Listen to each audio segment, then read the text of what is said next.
네, 제8회 전국 동시지방선거에서 국민의힘이 17개 광역자치단체 자리 중에 12곳을 석권하며 압승을 거뒀습니다. 기초단체장과 국회의원 보궐선거 역시 국민의힘이 승리했는데요. 지방선거 결과 분석과 함께 향후 전국 전망까지 짚어보도록 하겠습니다. 김근식 국민의힘 전 선대위 정세분석실장, 복기왕 전 민주당 선대위 대변인 나오셨습니다. 어서 오십시오. 안녕하세요. 네, 안녕하십니까. 자, 조간을 보니까 오늘 아침에 이제 지방선거 결과 국민의힘 압승 이렇게 표현을 했더라고요. 어제 선거 결과 어떻게 지켜보셨는지요? 네, 그러니까 민심은 상당히 이제 일관되게 여든 야든 그 민심의 흐름에 대해서는 굉장히 매섭게 회초리를 든다고 생각을 해요. 그러니까 그 윤석열 대통령 정부가 출범한 지 사실 한 달도 안 된 상태에서 치러지는 전국 지방선거였고요.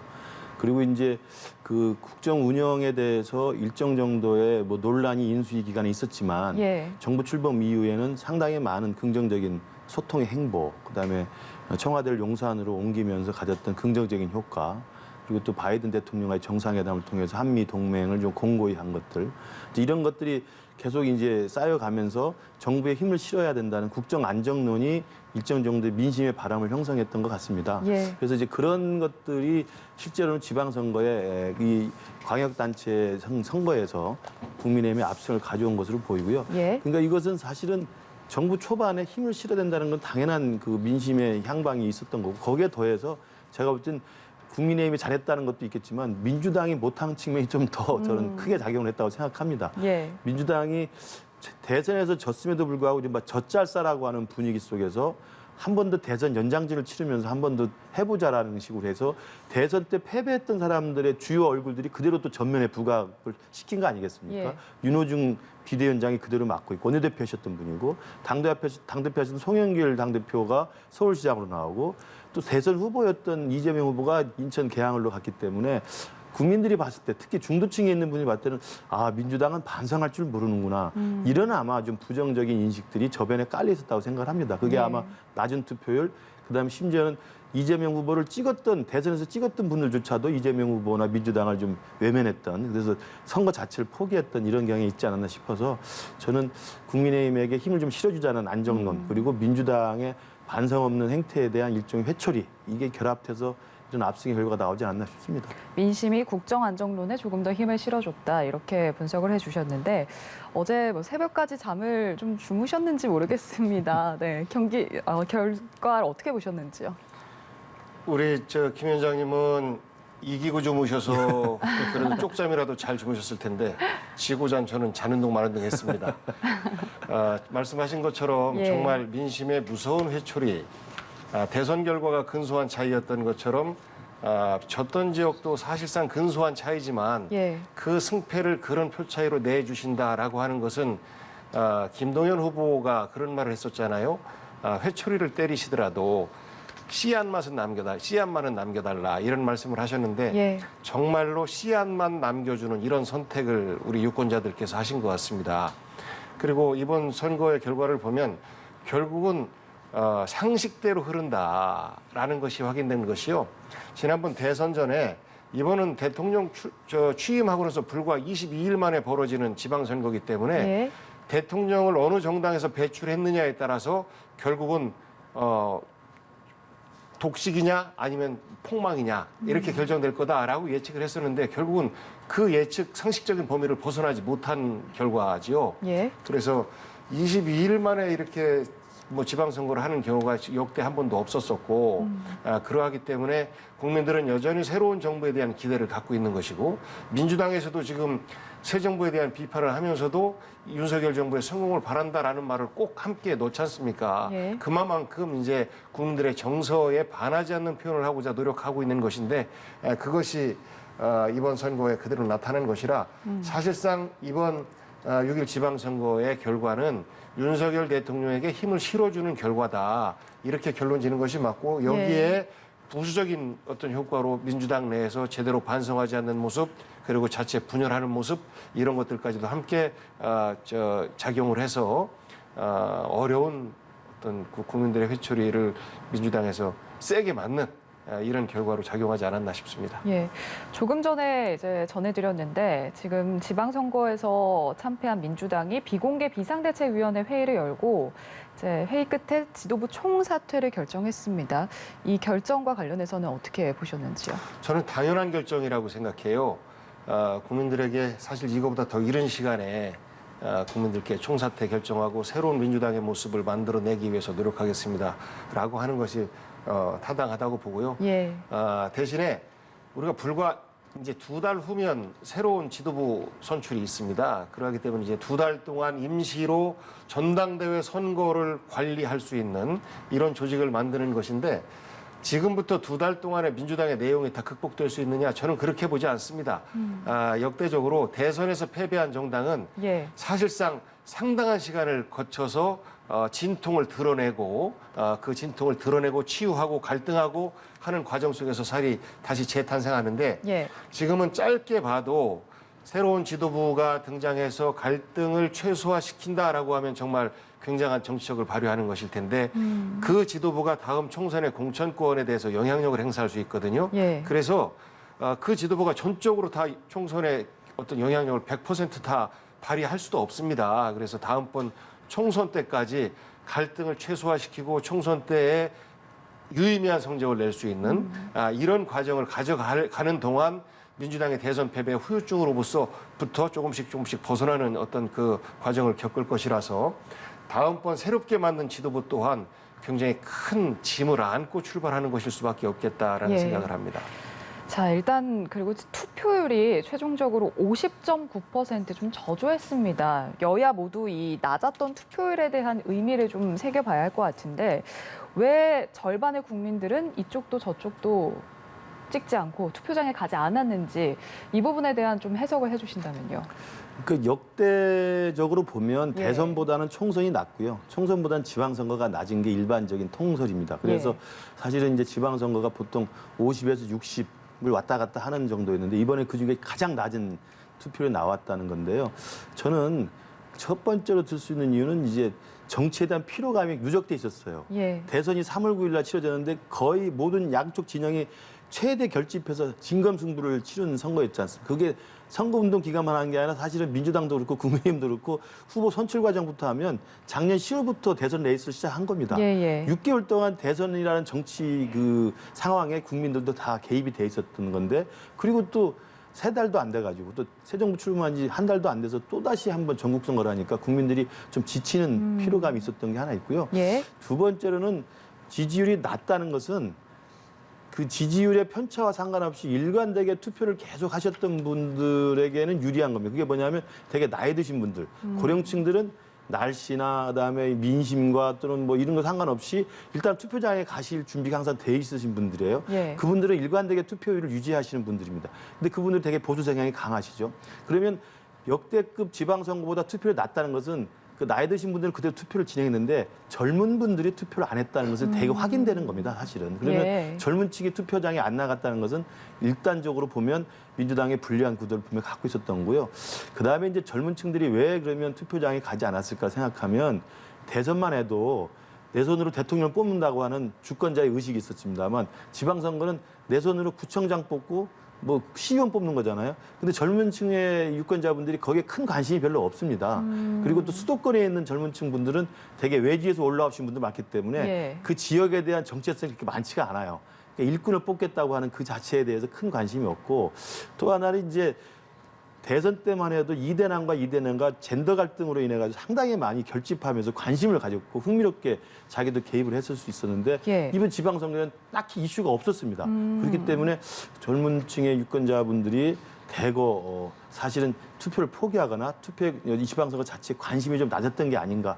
그것이 사실상은 민주당의 적극적 투표층에서 일정 정도 이탈이 좀 가져왔던 게 아닌가 싶습니다. 예, 많은 유권자들, 특히나 젊은 층이 이제 투표를 하러 갈 이유를 찾지 네. 못했다 이렇게 평가를 내려주셨는데 동의하시는지요? 저도 전적으로 동의하고요. 예, 다만 이 낮은 투표율에 대한 걱정이 좀 있는 것이 우리 국민들이 뭐 여러 요인들 중에서 하나가 극단적으로 대립되는 것에 대한 불편함이 있어요.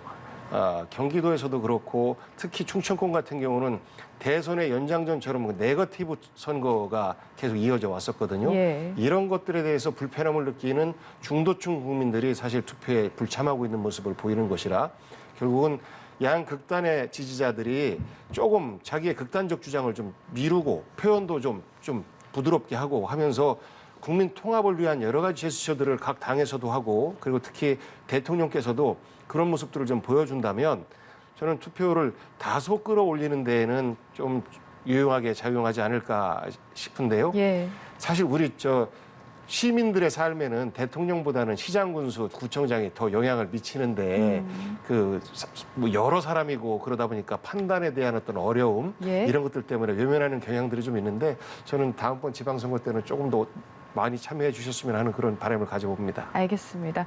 자, 이제 지방선거 결과 하나씩 좀 깊이 있게 좀 짚어볼 텐데 먼저 경기지사 출구조사에서는 김은혜 후보가 앞섰고 또 새벽까지 김은혜 후보가 앞섰는데 이게 점점 표차가 줄어들더니 한 새벽 5시 30분쯤에 김동연 후보가 역전을 했습니다.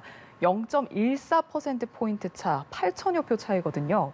무엇이 승부를 갈랐을까요? 저도 사실은 아침 일어나보고 깜짝 놀랐습니다. 이제 사실은 바뀌어 있어서. 그래서 예. 그렇습니다. 근데 이 경기지사가 가장 그 격전지였는데 특히 이제 우리가 선거에서 승패를 좌우하는 요소를 이야기할 때 제일 요소가 이제 구도라고 이야기를 하는 거고요. 예. 구도는 이제 바람을 의미합니다.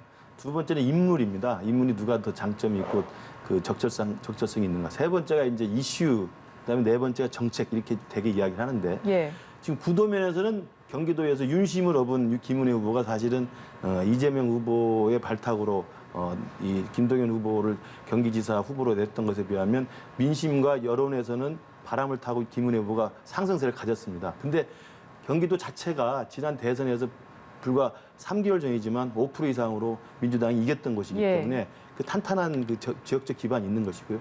그래서 그 구도라고 하는 유리한 점을 인물론에서 김동연 후보가 좀 커버를 한 것 같아요. 그러니까 아무래도 1,500만 명 되는 가장 큰 광역자치단체장이고 예. 대개 지금까지 우리 국민들 머릿속에는 경기도지사 하면은 대선 주자감으로 생각을 합니다.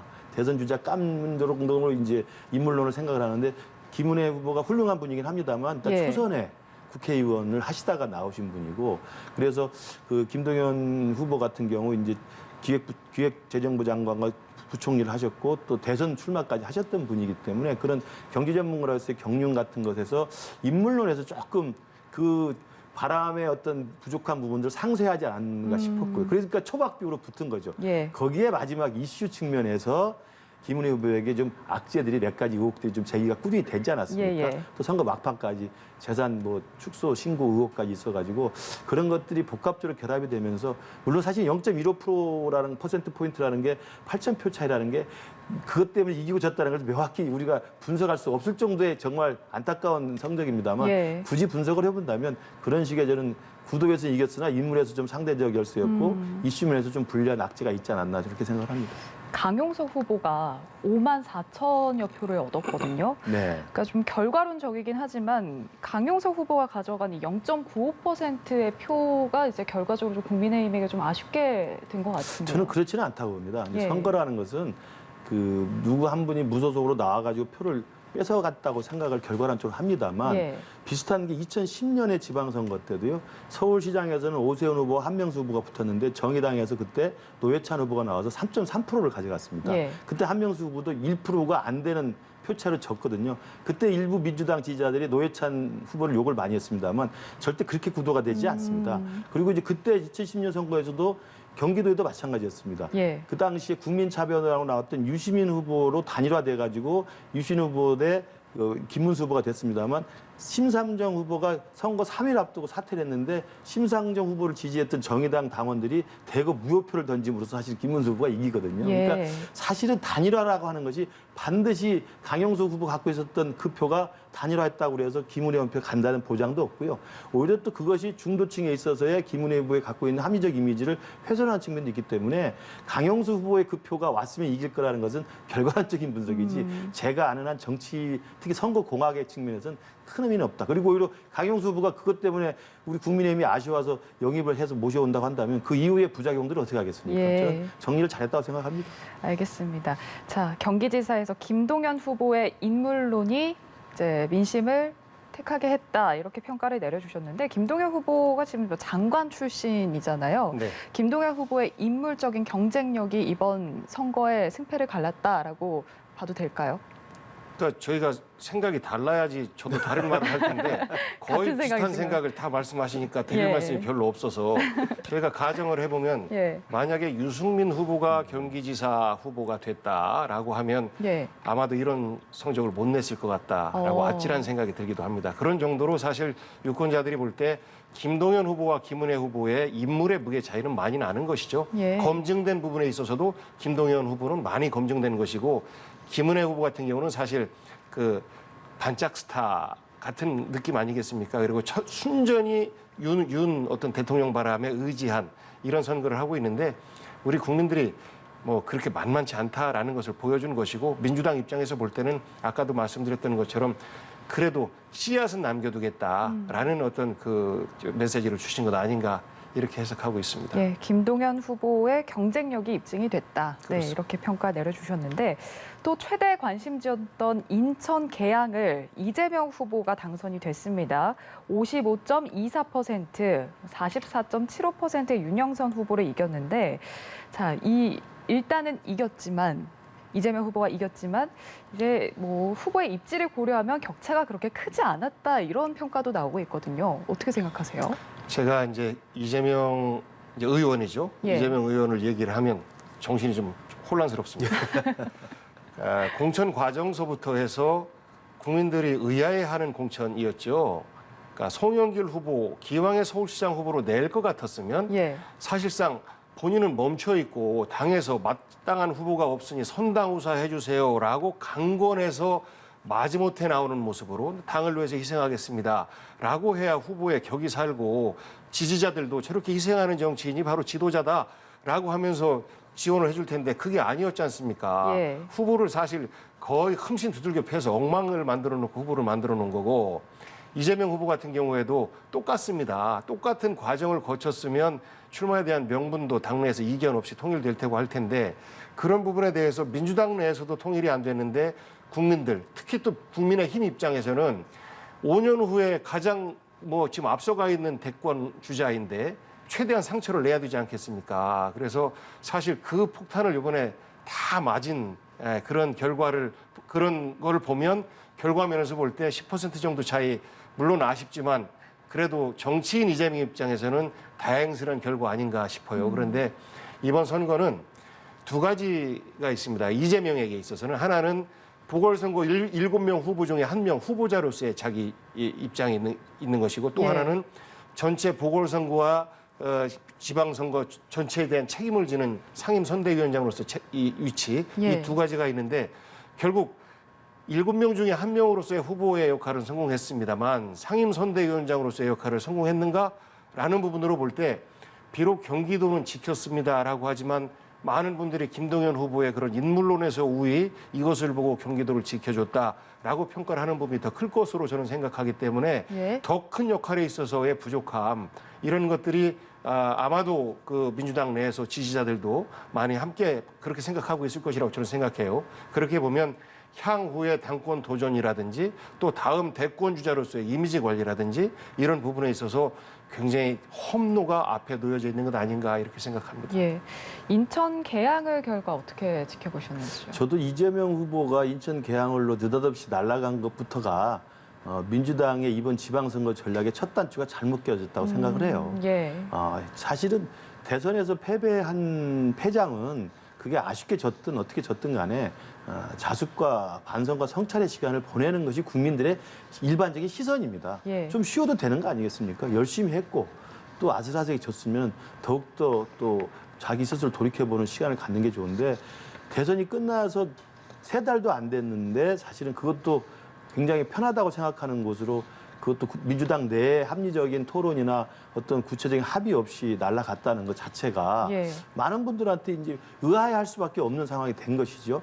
그래서 이제 그게 저는 첫 단추를 이재명 후보와 송영길 후보가 서로 자리를 옮겨가면서 이 수도권의 어떤 이 지방선거 전략에 포진을 했던 것 자체가 저는 큰 실책이었다고 보고요. 예. 두 번째로는 이재명 정치인 개인으로서는 뭐 인천 개항을 해서 살아났기 때문에 이겼다고 볼 수가 있습니다만 말씀하신 것처럼 본인이 스스로 그때 출마 선언을 할 때 자기는 정말 비겁하지 않고 당당한 정면 돌파를 하겠다 그러면서 총괄선대위원장으로서 과반수 9곳을 이기겠다고 선언을 했었습니다. 예. 근데 지금 5곳 이기지 않았습니까? 경기도도 겨우 신승을 한 거고 그리고 이재명 총괄선대위원장의 역할로 경기도가 이겼다고 누가 생각을 하겠습니까?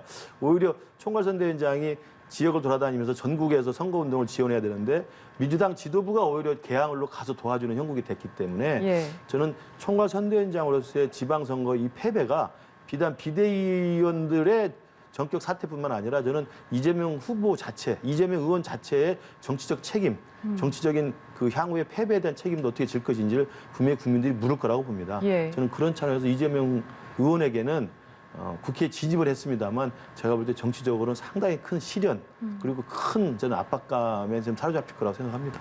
두 분께서 지금 공통적으로 이재명 당선인의 어떤 향후의 어떤 책임에 대해서 말씀을 해주셨는데 지금 민주당이 지금 조기 전당대회 가능성도 있고요.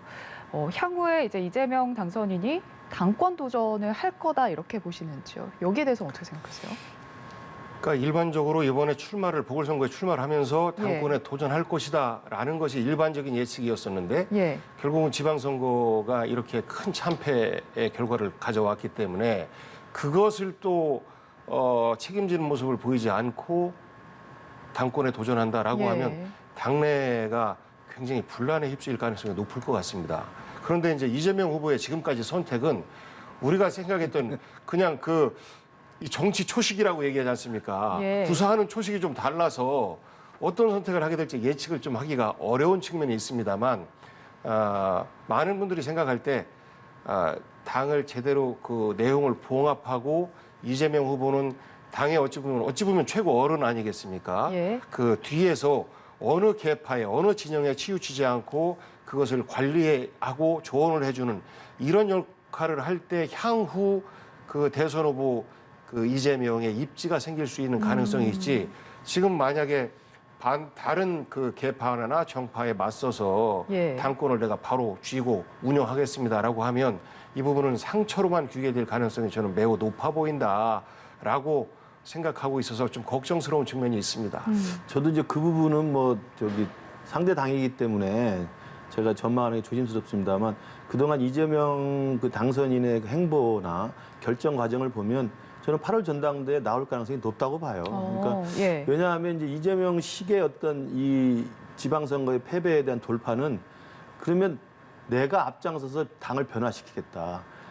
그다음에 실제로 당을 추스릴 사람이 누가 있느냐라고 예. 하는 또 지지층들이 또 실제로 존재하는 부분이 있고 그래서 오히려 변화와 혁신에 대한 국민들의 요구를 이재명 당선인은 내가 앞장서서 변화 혁신하겠다고 하면서 다른 타겟팅을 저는 할 거라고 생각합니다. 그게 586일 수도 있고 예. 기존의 구주류일 수도 있죠. 이제 그런 식의 어떤 프레임을 짜서 저는 이번 8월 전당대회에 나올 가능성이 높다고 보고요.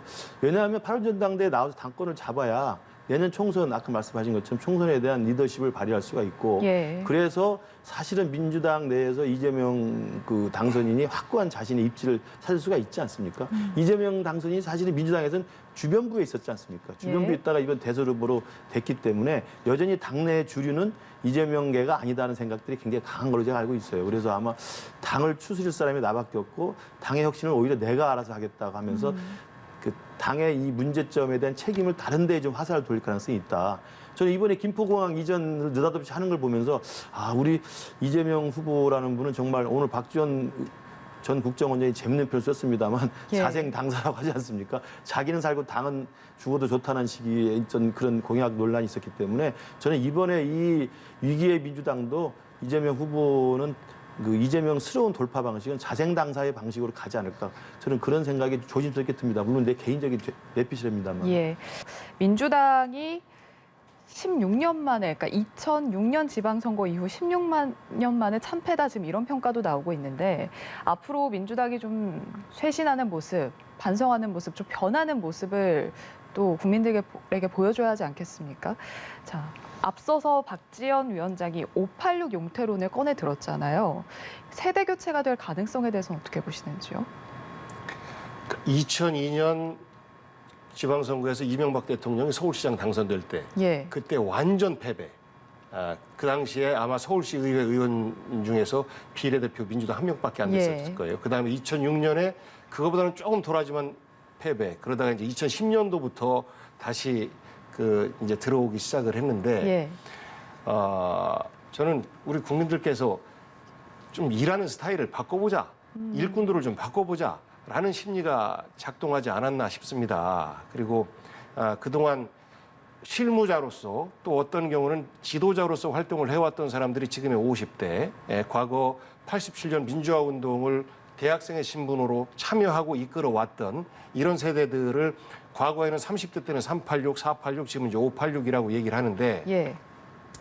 저는 박지원 위원장이 얘기하는 그 586이 그러니까 민주화 운동의 가치 부분에 대해서 이제는 그 세대의 가치와 철학으로 정치할 때가 아닙니다. 9세대 생각입니다. 라는 비판인지 아니면 그분이 세대 교체를 또 얘기를 하고 있으니까 예. 물리적으로 지금의 50대는 좀 늙었다. 젊은 민주당으로 만들어야 된다. 젊은 민주당을 또 강조하고 있으니까 예. 그런 메시지인지에 대해서 사실 불분명해요. 어떤 경우는 뭐 그분들을 뭐 존경을 하지만 예. 하면서 그래도 세대 교체해야 된다라고 하면 지금 20대와 30대가 추구하고자 하는 대한민국의 미래상이 무엇인지에 대해서 저는 밝혀줘야 된다고 생각하는데 없어요. 그래서 저는 그 미래 세대들이 우리는 이런 나라를 만들고 싶은데 아버지 어머니 세대 때문에 우리가 앞으로 못 가고 있습니다. 라는 메시지를 저희 세대 때는 드렸단 말이죠. 그런데 지금 후배 세대들은 그것을 못 주고 있어요. 그래서 그런 것들이 분명히 나오고 예. 그것에 대해서 그렇네. 그렇게 미래로 가는 것이 바람직하겠네라고 동의가 되면 자연스럽게 지금 50대들이 버틴다고 해도 세대 교체의 바람은 일어날 수밖에 없을 것 같아요. 그것은 민주당이든 국민의힘이든 마찬가지일 것 같습니다. 예. 그런데 그런 것이 없이 그저 과거에 민주화운동 세대였기 때문에 그리고 물리적 나이가 또 50대이기 때문에 자리 비켜달라라고 하는 것은 저는 국민적 동의를 받기 어려울 것이다라고 생각합니다. 예. 그래서 이런 세대 교체론이 이번에 비대위를 새롭게 구성한다고 해서 바로 실행될 수 있는 것도 아니고 또 민주당의 전당대회를 통해서 새로운 지도가 뽑힌다고 해서 실행될 수 있는 것도 아니고 결국은 다음번 총선을 맞이해서 우리 국민들이 생각할 때 그래 지금 50대가 너무 많아. 그러면 이것을 대폭 40대, 30대로 좀 줄여야 돼. 라는 생각을 갖고 계시다면 저는 그런 세대 교체가 가능할 것이다. 라고 보는데 예. 지금 현재 뭐 50대만 있습니까? 윤석열 정부의 그 장관의 나이를 보면 60대 초반이 가장 많잖아요. 그런 것처럼 이 세대 교체, 586 교체론 이런 부분에 대해서 명확하게 대안을 좀 제시를 하면서 미래 가치를 이야기를 하면서 그 국민들에게 다가가 주면 저희들이 버티고 싶어도 50대가 버티고 싶어도 못 버틸 것이다. 그런데 지금 이렇게 그런 대안 없이 물러나십시오라고 하는 것은 젊은 세대들이 우리가 전면에 나설 수 있도록 환경을 만들어 주십시오라는 적극적인 주장 정도로 받아들이는 것이 마땅하지 않는가라고 생각합니다. 앞으로의 이제 민주당의 큰 숙제가 될 것 같습니다. 그렇습니다. 자, 그리고 국민의힘도 지금 뭐 자만하지 말자 이런 분위기인 것 같아요. 이준석 대표도 이제 두려운 성과다, 겸손한 자세로 일하겠다 이렇게 밝혔는데 일단 지금 이준석 대표는 대표로 선출된 이후에 지금 뭐 큰 선거 2번을 치르면서 2연승을 거둔 거잖아요. 네. 뭐 당내 입지나 어떤 장악력이 좀 더 커질 거다 이렇게 보시는지요? 일단 외견상으로는 대선에서 승리를 했고 예. 지방선거 또 진두지 해가지고 승리를 했기 때문에 당 대표로서의 장악력은 뭐 커질 수 있다 생각을 합니다. 근데 이제 그 내부에 이제 걸려 있는 게 몇 개 있죠. 그러니까 예.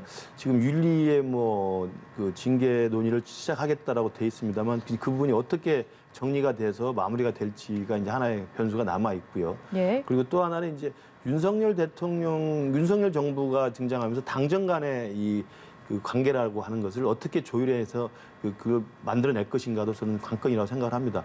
물론 지금 이준석 대표는 윤석열 정부의 성공, 또 윤석열 정부의 원만한 국정 운영을 위해서 이 당 차원에서 굉장히 많이 서포트를 하고 지원을 하고 있는 모습입니다만은 사실 알다시피 후보 선출 과정이나 또는 예. 뭐 대통령 선거 과정에서 이준석 대표와 윤석열 당시 후보 사이에 일정 정도의 우여곡절이 있지 않았습니까? 예. 이제 이런 것들이 실제로 그 말끔하게 해결이 됐을지 여부하고 또 말끔하게 해결됐지 않았다 하더라도 새로운 정부 출범한 이후에 당정 관계에 있어서 이준석 대표가 윤석열 정부와 윤석열 대통령과 어떤 식의 소통 구조와 또 신뢰 관계를 갖고 있는지도 지켜봐야 될 대목이기 때문에 저는 일단은 선거를 2번 다 연속 이겼고 예. 그리고 또 젊은 대표 그다음에 굉장히 그 아이디어가 넘치는 대표로서의 당을 이끌었다는 측면에서는 굉장히 큰 자산이긴 합니다만 당 내부의 당정 관계 시스템이 어떻게 정착이 되는 것 그리고 지금 논란이 되고 있는 일종의 징계 이슈에 대해서도 어떻게 결론이 날지 이 부분은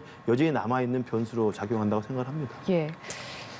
이준석 대표가 세대 교체에 불을 당긴 당사자 아닙니까? 그렇죠. 그렇기 때문에 박지원 비대위원장을 사실 경험이 많이 부족한데도 불구하고 비대위원장이라는 중요한 자리까지 이렇게 오게 만든 예. 장본인이기도 한데 예. 미래에 어떤 정치를 벌일지 할까에 대한 궁금증을 우리 국민들은 갖고 있을 텐데 문제는 말씀하신 것처럼 성상납 의혹에 대해서 분명하게 털고 가지 않으면 정치인 이준석의 앞길은 사실 굉장히 어려워질 수 있다. 이번에 징계 위에 올라갔다라고 한다라고 하는 것은 일정 부분 혐의가 인정되는 거 아니겠습니까? 예. 민주당에서는 그런 부분이 막 불렁거리가 되고 비판거리가 되는데 그 국민의힘에서는 정무적 관리를 잘하는 거죠. 당 차원에서. 그 이준석 대표를 보면 지난번 대선 기간 동안 윤석열 당시 후보와 막 갈등을 하다가 강용석의 성상납 의혹 딱 나오고 나서부터는 갑자기 적극적으로 지원하는 모드로 전환됐지 않습니까? 그래서 아마도 그러한 부분들이 실제하거나 현재 수사 중인데 수사에 있어서도 어느 부분 있었다라는 게 밝혀지면 예. 정치인 이준석의 미래는 저는 굉장히 어려워질 수 있다라고 생각을 합니다. 알겠습니다. 자, 그리고 서울도 한번 보겠습니다. 서울시장 최초 4선 시장이 나왔죠. 오세훈 현 시장이 당선이 됐고 또 이제 자치구 같은 경우도 25개 중에서 17곳에서 국민의힘이 승리를 했습니다. 시의회도 국민의힘이 과반을 석권했는데 서울의 민심은 어떻게 분석하고 계신지요? 저도 이제 서울의 송파병 당협을 맡고 있기 때문에 예. 그 서울의 지역 민심들을 이제 접할 기회가 있는데요. 바람은 확실하게 불었던 것 같습니다. 그래서 불과 4년 전에는 이제 문재인 정부 출범 1년 만에 있었던 지방선거였기 때문에 예. 서울시는 거의 진짜 싹쓸이로 사실 민주당이 독식을 다 했던 것이고요. 서울시 의회 같은 경우는 뭐 110석 중에서 102석 가까이가 민주당이 거의 압도적으로 장악을 했었기 때문에 예. 이번에 지방선거의 결과를 보면 25개 구청장에서도 상당히 많은 17곳을 지금 국민의힘이 차지를 했고요. 서울시 의회도 3분의 2 정도를 좀 의원들이 지금 당선이 되는 것이어서 저는 서울시도 이번에 좀 확실하게 변화의 바람 그리고 윤석열 정부에게 힘을 좀 실어주자라고 하는 어떤 민심의 흐름들은 분명히 있었던 것을 보이고요. 예. 이제 오세훈 시장이 이번에 다시 4선이죠. 사실은 당선은 4번째 되는 건데 예. 중간에 이제 임기를 1년도 채 못하고 나왔기 때문에 전체적인 임기 자체로는 뭐 길지는 않습니다만 이번에 다시 이제 4년을 또 서울시를 맡게 된 것이어서 오세훈 시장이 향후에 이 25개 구청장 그리고 서울시 의원들과 어떻게 협업을 해서 오세훈표 정책들을 4년 동안 어떻게 성과 있게 보내느냐 이게 이제 가장 큰 관건이고 그 여하에 따라서는 이게 공교롭게 4년의 서울시장 임기가 끝나면 바로 1년 뒤에 대통령 선거가 있지 않습니까? 예, 예. 바로 그런 것이어서 우리 국민의힘 내에서도 이른바 잠룡으로서의 오세훈 시장의 정치적인 입지는 충분히 굳힌 것이어서 4년 동안의 시정의 어떤 성과 그리고 4년 동안 오세훈 시장이 국민의힘 내부의 일정 정도의 자기 세력들 그다음에 국민의힘 내부에서 일정 정도의 정치 지도자로서의 어떤 리더십을 확보할 것인가 이게 아마 이제 제가 볼 때는 재밌는 관심거리가 될 거라고 생각합니다. 예. 잠룡으로서의 체급이 높아진 거는 확실하죠. 네, 확실한 것 같습니다. 자, 서울시에 대해서 이제 구청장을 보면요. 이제 당초에 뭐 서울시장 같은 경우는 여론조사에서도 오세훈 후보가 송영길 후보를 좀 앞선다 이런 여론조사가 많았는데 구청장에서 민주당이 좀 3곳 정도 가져갈 거다 이런 여론조사도 있었는데 네. 지금 8곳에서 민주당이 가져갔거든요. 뭐 나름의 선방이다 이런 평가도 나오는데 어떻게 해석하시는지요? 저는 좀 놀라운 성적이라고 생각합니다. 예. 보통 1번을 찍으면 거의 피하지 않고 1번으로 쭉 내리 찍는 성향들을 보이시는데 이번에는 사실 1번 찍었다가 2번 찍었다가 나름대로 사람을 보고 이렇게 선택을 한 거거든요. 그래서 이번에 선택된 사람들을 보면 예. 뭐 재선 또는 3선에 도전하는 민주당 현직 구청장들 이런 분들이 나름대로 일을 잘 했기 때문에 평가를 받은 것 아닌가 싶어서 예. 그래도 유권자들이 그냥 줄투표는 안 하시는구나라는 것을 결과로서 좀 보여주시는 것 같고 예. 저는 그렇게 하는 것이 서울 시민을 위해서도 좋은 것이 어느 한 당의 시장, 광역단체장 지휘 체계로 일사불란하게 움직이는 모습보다 서로 다른 가치와 생각과 지향을 가지고 구정과 시정을 가지고 토론하고 또 시도를 하고 시험해보고 하는 것들을 통해서 서울시 전체가 사실 풍부해질 수 있는 거거든요. 그래서 결과로 볼 때 서울 시민들은 지혜로운 판단을 내리신 것이고 예. 저희 민주당 입장에서는 8곳이라도 수성을 한 것이 참 다행스럽고 고마운 일이다 이렇게 생각하고 있습니다. 알겠습니다. 자, 여기까지 듣도록 하겠습니다. 김근식 국민의힘 전 선대위 정세분석실장 그리고 복기왕 전 민주당 선대위 대변인과 함께했습니다. 고맙습니다.